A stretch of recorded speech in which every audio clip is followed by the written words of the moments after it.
দুপুর 12টা খবর দিনভর নিয়ে আমি অতনু রয়েছে আপনার সঙ্গে। হাওড়ার খবর দিয়ে শুরু করতে হবে, কারণ হাওড়ায় ফের একবার শুট আউট। যাকে গুলি করা হয়েছে হাসপাতালে ভর্তি, কি অবস্থা জানবো। তবে তার আগে কি হয়েছিল গতকাল রাতে, যারা স্পটে ছিলেন সবচেয়ে ভালো বলতে পারবেন, শুনুন।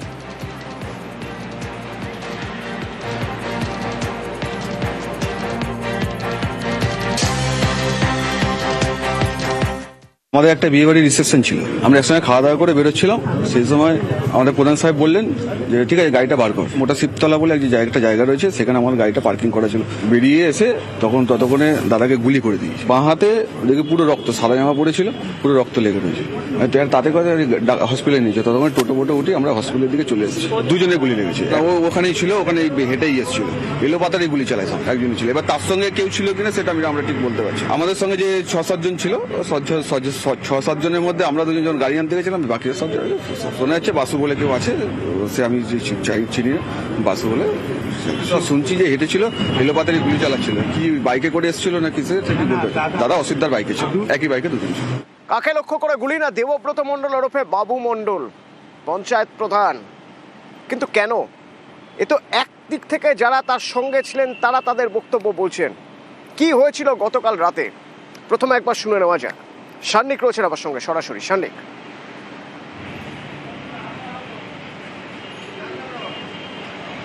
গতকাল রাত্রিবেলা 10:30টার কিছু পরে যারা স্থানীয় বাসিন্দারা তারা যেমনটা জানাচ্ছেন, এখানে পাশে একটি বিয়ে বাড়ি ছিল। সেই বিয়ে বাড়ি থেকে এই রাস্তা দিয়ে বাইকে করে খাওয়া দাওয়া সেরে ফিরছিলেন বাবু মণ্ডল।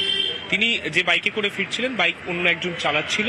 ঠিক এই পাশে যে মোড়টি রয়েছে, এই মোড়ে যখন তিনি এসে পৌঁছন, ঠিক সেই সময় তাকে লক্ষ্য করে এখানে আড়ালে একজন দুষ্কৃতী দাঁড়িয়েছিল। সে সেখান থেকে বেরোয় এবং তার সঙ্গে থাকা আগ্নেয়াস্ত্র দিয়ে পরপর রাউন্ড ফায়ার করতে থাকে।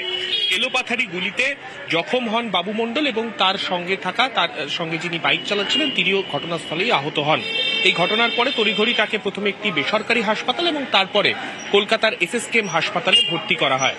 এই গোটা ঘটনায় যেটা এখনো পর্যন্ত জানতে পারা যাচ্ছে যে পুরনো শত্রুতার জেরেই এই ঘটনা ঘটানো হয়েছে বলে পুলিশ প্রাথমিক তদন্তে নেমে জানতে পেরেছে। অতনু, সান্নিক স্পট থেকে আমার সঙ্গে রয়েছে এবং প্রাথমিক তদন্তে জানতে পারা যাচ্ছে পুলিশের মনে হচ্ছে পুরনো শত্রুতা ছিল। একটু ব্যাকগ্রাউন্ড জেনে নেওয়া যাক। এই বাবু মণ্ডল যাকে গুলি করা হয়েছে, বাবু মণ্ডল, সান্নিক এই বাবু মণ্ডল সম্পর্কে একটু জানতে চাইব। কে এই বাবু মণ্ডল? তার শত্রু মানে যারা তাকে গুলি করেছে বা যে তাকে গুলি করেছে, কেন তা কারো শত্রু হয়ে উঠছেন বাবু মণ্ডল? একটু বাবু মণ্ডলের ব্যাকগ্রাউন্ড যদি জানা যায়।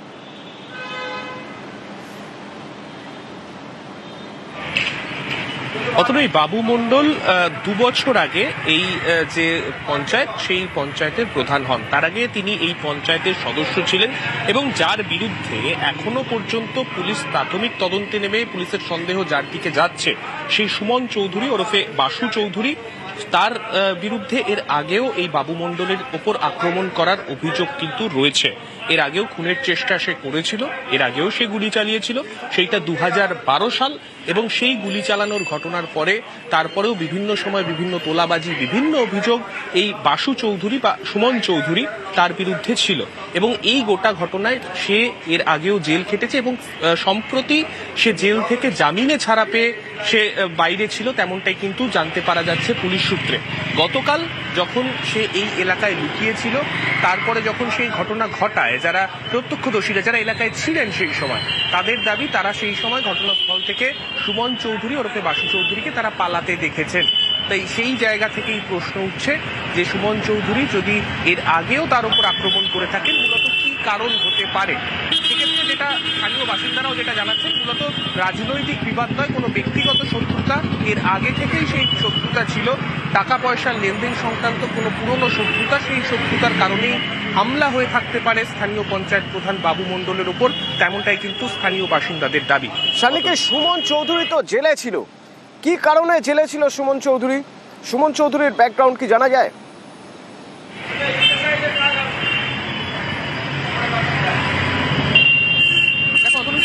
বলছিলাম সুমন চৌধুরীর বিরুদ্ধে এর আগেও বাবু মণ্ডলের ওপর খুনের চেষ্টা এবং এছাড়াও বিভিন্ন সময় এই স্থানীয় এলাকায় অর্থাৎ এই সাপুইপাড়া এলাকাতেই বিভিন্ন সময় বিভিন্ন তোলাবাজির অভিযোগ পুলিশের খাতায় নথিভুক্ত হয়েছিল। সম্প্রতি যেটা জানতে পারা যাচ্ছিল যে পুরনো একটি মামলায়, সেটাও একটি খুনের চেষ্টার মামলা, সেই মামলাতেই সে জেল খাটছিল, হেফাজতে ছিল, পুলিশি জেল হেফাজতে সে ছিল। সেখান থেকেই আদালতের নির্দেশে যখন সে জামিন পায় তারপরেই সে সেখান থেকে ছাড়া পায় এবং সে ছাড়া পাওয়ার পরে তার খুনের চেষ্টার অভিযোগ তার বিরুদ্ধে ছিল, যে অভিযোগে জেল খাটছে। ধন্যবাদ শানিক। এই সুমন চৌধুরী একাধিক অপরাধে দাগী, খুন, তোলাবাজি, খুনের চেষ্টা, পুরনো মামলায় জেল খাটছিল, জেল থেকে বেরিয়ে হামলা। কিন্তু এই প্রথম হামলা নয়, বাবু মণ্ডলের এর আগেও হামলা চালিয়েছে সুমন।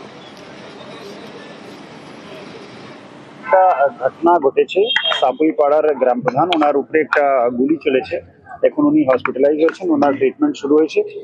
এরপরে বাকি ইনভেস্টিগেশন করে যে যারা এর মধ্যে ইনভলভ আছে তাদেরকে দুজনের লেগেছে। একজনের এখানে নিচে লোয়ার অ্যাবডোমিনের দিকে লেগেছে, আর একটা কাঁধে গুলি লেগেছে, আর একটা লোকের হাতে লেগেছে।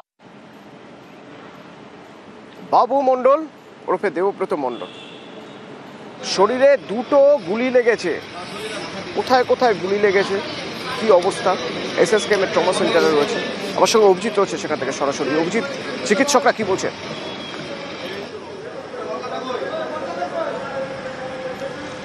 অতনু, চিকিৎসকরা বলছেন এখনো আশঙ্কাজনক হাওড়া ডোমজুড়ের এই সাপুইপাড়া বসুকাঠি গ্রাম পঞ্চায়েতের পঞ্চায়েত প্রধান দেবব্রত মণ্ডল, যিনি এলাকায় বাবু মণ্ডল নামে পরিচিত, এবং এই তৃণমূল কংগ্রেসের এই পঞ্চায়েত প্রধান গতকাল তাকে লক্ষ্য করে 3টে গুলি চালানো হয়। মোট সেখানে 8 রাউন্ড গুলি চালানো হয়, এমনটাই তার অনুগামীদের বক্তব্য। এবং তার মধ্যে 3টে গুলির মধ্যে একটি গুলি পিঠ ছুঁয়ে বেরিয়ে যায়, আরেকটি গুলি একদম বাঁ কাঁধের এখানটায় লাগে, বুকের পাশ দিয়ে লাগে, এবং আরেকটা গুলি বাঁ কোমরের ওপরে লাগে।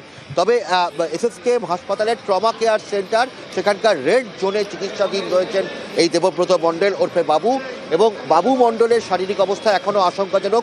চিকিৎসকরা তার অপারেশনের পরিকল্পনা করেছেন, তবে এখনও তারা অপারেশন শুরু করেননি, কারণ যেটা বাঁ কাঁধের পাশে যে গুলিটা লেগেছে সেটা হৃৎপিণ্ডের খুব পাশ দিয়ে গেছে, ফলে সেখানে হৃৎপিণ্ডের কোনো পেশি ক্ষতিগ্রস্ত হচ্ছে কিনা সেটা দেখার কথা, এবং সেই কারণেই চিকিৎসকরা অত্যন্ত সাবধানতা অবলম্বন করছেন। এবং এরকমও হতে পারে এই গুলিটাকে রেখেই তারা বাকি অস্ত্রোপচার করবেন, অর্থাৎ কোমরের যে গুলিটা সেটা বার করবেন। এই মুহূর্তে বেশ কয়েক ইউনিট রক্তের প্রয়োজন, সেই রক্ত দেওয়া হয়েছে, এবং সেখানে পরিবারের লোকজন যেমন রয়েছেন এসএসকেএম হাসপাতালে, তেমনভাবেই তার সহকর্মীরা রয়েছেন, প্রত্যেকেই উদ্বিগ্ন দেবব্রত বা বাবু মণ্ডলের শারীরিক অবস্থা। ওদিকে উদ্বেগ সাপুইপাড়াতেও। ধন্যবাদ অভিজিৎ। গতকাল রাতে যে ঘটনা ঘটে গেছে তাতে এলাকার মানুষ আতঙ্কে রয়েছেন, থমথমে পরিবেশ, একটা পাড়া প্রায় সুনসান হয়ে আছে, বারবার দুষ্কৃতী দৌরাত্ম হচ্ছে, ভয় তো হবেই এলাকার মানুষের। রাত দুপুরে আমরা বাড়ি ফিরি, আমাদের মা বোনরা, আমাদের বউ স্বামী স্ত্রী সব যাতায়াত করে, আমাদের ছেলে পেলে আছে। ওপেন রাস্তার মধ্যে গুলি চললে কিন্তু এটা খুবই নচ্চরজনক ব্যাপার। নিরাপত্তাহীনতায় ভুগছেন বলে অবশ্যই তো হবেই একটা আতঙ্ক, এটা কিন্তু লোক হিসাবে খারাপ না। বিজনেস বলতে ওনার একটা লজ আছে, একটা বিল্ডার্স মতো একটু করেছে, তার ব্যক্তিগত ব্যাপার কিনা এটা মনে হচ্ছে হবে, হতে পারে, কিন্তু কোনো রাজনৈতিক ব্যাপার নেই এখানে। এর আগেও দুবার হয়ে গেছে, এটা কোনো ব্যাপার না। লেভেল ক্রসিং এ হয়েছে, ওই দিকে কোথাও হয়েছে। আমরা খেটে খাই, আমরা এত কিছু খোঁজ খবর আমরা রাখি না। কে রাজনীতি করছে, কে পার্টিগত ব্যাপার করছে, কে কি করছে, একের পর এক হয়ে যাচ্ছে, হবে না, আতঙ্কিত। নাগরাকাটা একটা ছবি যদি আমরা দেখি, দেখা যাবে ভোর বেলায় একেবারে কাক ভরে দরজা খুলে দেখা যাচ্ছে বাড়ির সামনে একটা হাতি ঘুরে বেড়াচ্ছে, কেউ আবার বাড়ির সামনে দেখছেন বাঘের পায়ের ছাপ মই পিঠে, আর ওদিকে চা বাগানে চিতাবাঘ খাঁচায় বন্দি।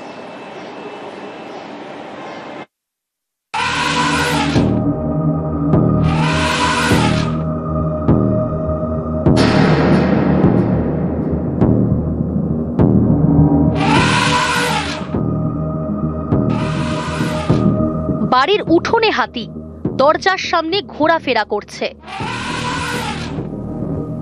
জলপাইগুড়ির নাগরাকাটা এখানে ডায়না জঙ্গল লাগোয়া লোকসান ভুট্টা বাড়ি বস্তি। এই এলাকার বাসিন্দা গণেশ ছেত্রী। বৃহস্পতিবার ভোরে তার বাড়ির উঠোনে হাতি চলে আসে। কোনো ক্ষয়ক্ষতি করেনি, কিছুক্ষণ ঘোরাফেরা করে চলে যায়। বন দফতরের এক আধিকারিকের বক্তব্য, হাতিটির গলায় রেডিও কলার রয়েছে, গতিবিধির ওপর নজরদারি চলছে।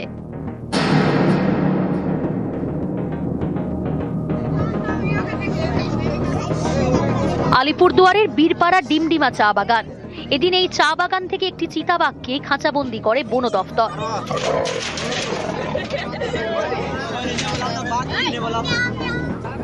ডিমডিমা চা বাগানের কাছেই জলদাপাড়া জাতীয় উদ্যান। জলদাপাড়ার প্রাণ তোরসার চর। ৪ অক্টোবরের দুর্যোগের তছনছ। ভুটান পাহাড় থেকে ধেয়ে আসা নদীর জলে লন্ডভন্ড। ডলোমাইট মেশা জল ঢুকে যায় বনাঞ্চলে, কালো হয়ে যায় গাছপালা, ক্ষতি হয়। সেখানে ফিরছে সবুজ, উঠছে নতুন গাছ, বাড়ছে বন্য প্রাণের আনাগোনা। দেখা যাচ্ছে জলদাপাড়া অভয়ারণ্যে সেই যে ঘাস জমি সেটা আবার জেগে উঠছে। যে গন্ডার, হাতি, বাইসন সহ অন্যান্য প্রাণীরা বিধ্বংসী বন্যায় যে গৃহহীন হয়েছিল, এই বাস্তুতন্ত্র পুনরায় ফিরে পাওয়াতে তাদের স্বাভাবিক বাসস্থান আবার জেগে উঠছে। এটা একটি আনন্দের খবর।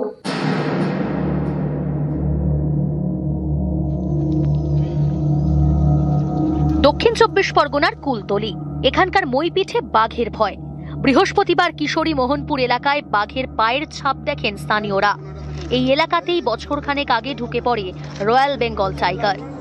একই এলাকায় ফের বাঘের পায়ের ছাপ। এতে স্থানীয়দের মনে আতঙ্ক। গোয়াল থেকে ছাগল বার করেছি, বাঁধে যখন আছি তখন দেখি না বাঘের পায়ের ছাপ পুরো আমাদের বাড়ির সোজা করে বাড়ির খানিকটা দূরে রাস্তা অবধি উঠে এসেছিল।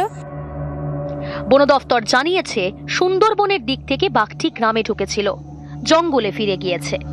নিউজ 18 বাংলা। আজ থেকে শিলিগুড়ি সূর্যনগর ডাবগ্রাম ময়দানে শুরু নিউজ 18-এর carnival, news 18 Bangla mega carnival. এই কার্নিভাল 28 থেকে 30 নভেম্বর, অর্থাৎ টানা 3 দিন। এই নিয়ে পরপর চতুর্থবার আরো বড়, আরো রঙিনভাবে ফিরছে আপনাদের জনপ্রিয় এই কার্নিভাল। 50টিরও বেশি স্টল থাকবে, জিভে জল আনা খাবার, সাজসজ্জা, রূপচর্চা, নতুন গয়না, শাড়ি, চকচকে নতুন গাড়ির মডেল, গেম শো থাকবে, ট্যালেন্ট হান্ট, পোশাক ও প্রতিযোগিতা, আকর্ষণীয় পুরস্কার জেতার সুযোগ এবং প্রতিদিন সন্ধ্যায় কার্নিভালের আনন্দ কয়েকগুণ বাড়াতে মঞ্চে থাকবেন জনপ্রিয় শিল্পীরা। থাকবেন গায়ক রাঘব চট্টোপাধ্যায়, থাকবেন অভিনেতা বিশ্বনাথ বসু, জনপ্রিয় সেলিব্রিটিরা থাকবেন। এই কার্নিভালে প্রবেশ সম্পূর্ণ বিনামূল্যে।